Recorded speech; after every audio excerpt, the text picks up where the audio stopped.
So, in the current regulatory environment, in particular with FDA, there's a lot of challenges, a lot of uncertainty, and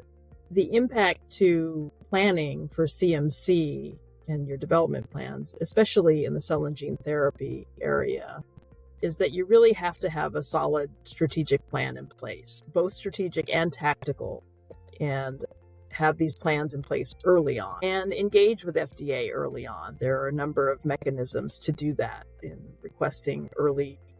pre-IND, pre-IND interact meetings, especially in cell and gene therapy space.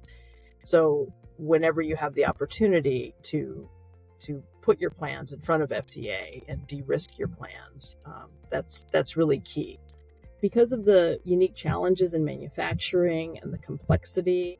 in the product and the processes, it's really important to very proactively establish